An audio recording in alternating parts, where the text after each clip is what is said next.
So let's have a little closer look at what's happening here.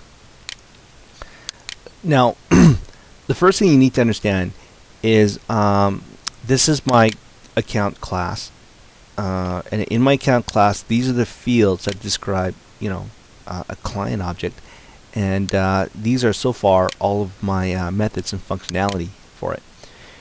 What you need to understand about Java, and this is going to help to explain what this little triangle is that, now listen carefully, every class that you create, every class in Java, and I do mean every single class, inherits a superclass called the object class. Okay, so here's what you're going to do. Go to your web browser, create a new tab, and go to your favorite search engine and search for Java object class. Now, reading through this should actually take you a few hours, but let me do my best to explain this to you. Okay, very well laid out, note form. It should take. I mean, like, read through it.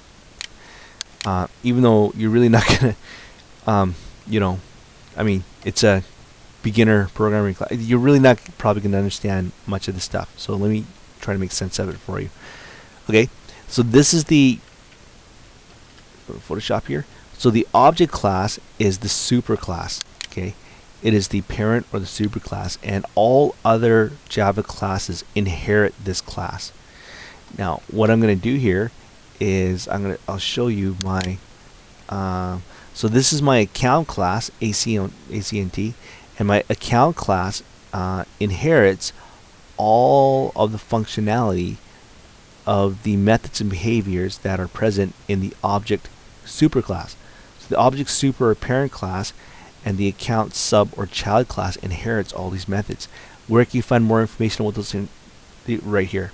Okay, so the method summary, read them all. Okay. Now you notice here. You notice here that you notice here the object class has a constructor. Okay. You notice here the object class already has a finalize method in it, but it's protected. What that means simply is that protected has to do with visibility. Okay, so it's protected and it's void, meaning it doesn't return anything. Okay, so protected means it's visibility. What that means is that this finalized method can only be used from inside of this class file or this one here. But what you cannot do is where am I here? Okay. So finalize is available to be used inside here, okay, but it's not able to be used inside here because it's a protected method. All right. Okay, so here's what I'm going to do to fix that. What I need to do though, actually, let me first explain what I need to do. Let me turn this off here. Okay, what I need to do. Sorry.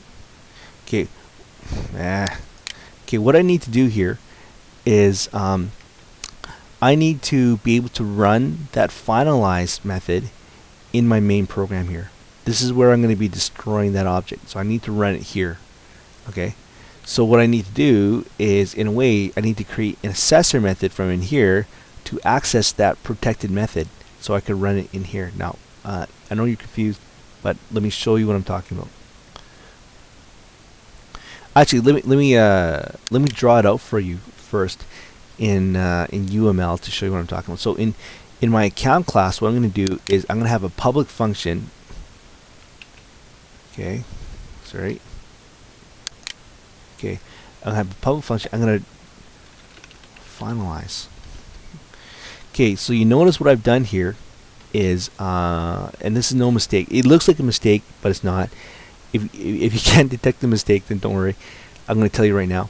The mistake is I'm redefining the finalize method here, even though I'm redefining the finalize method in the account class, the account sub or child class, even though the same method or behavior, okay, exist inside of my superclass. Okay, so that's no mistake. And basically, what I'm going to do here, what I've done here, what you're looking at visually, is what I have already done here. Okay. Now listen carefully. When I call this finalize method here, I'm calling. Let me tell you exactly what I'm doing here. Oh, actually, if you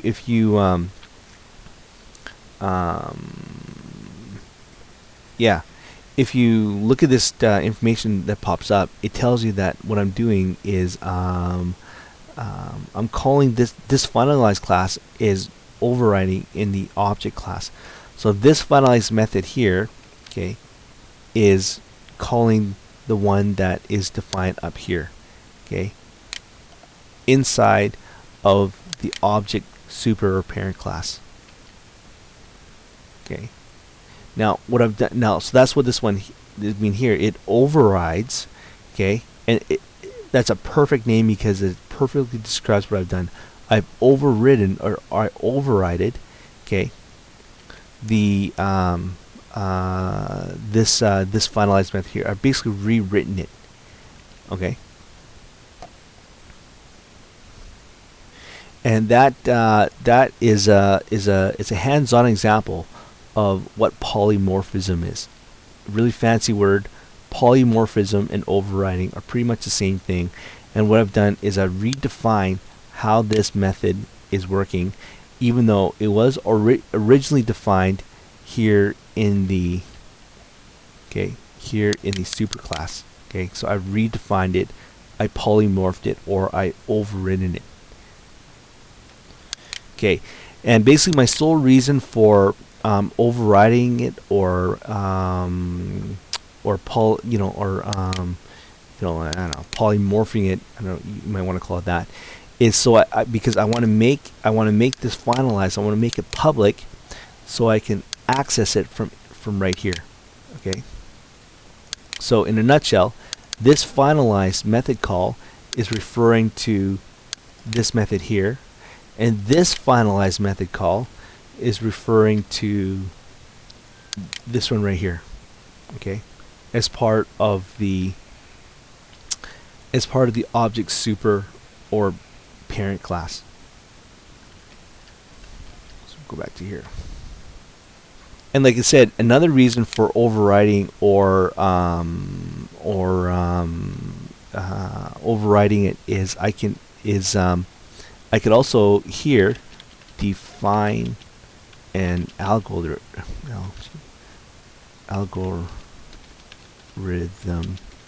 Okay, I'm sorry, I can never spell that right. Define an algorithm for what I want to do or what I want to clean up before I destroy this object. Okay, and if this confuses you, you don't have to use the word finalize here. You don't have to override it. What you can do is you can inherit it and call this one something like destroy instead. Okay. Oh no, sorry.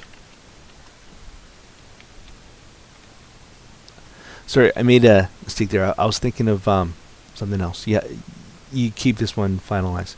Okay, so you can define an define an algorithm for what I want to do before I destroy this object. So here you can, you could write whatever you want to do, whatever you need to do, whatever details or loose ends need to be tied up before you actually destroy this object.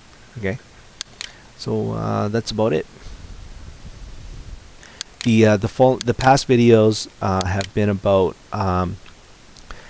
constructor methods, how they're used and what they're used for, with several examples, and deconstructor methods, what they are, how they're used, and again with a few examples.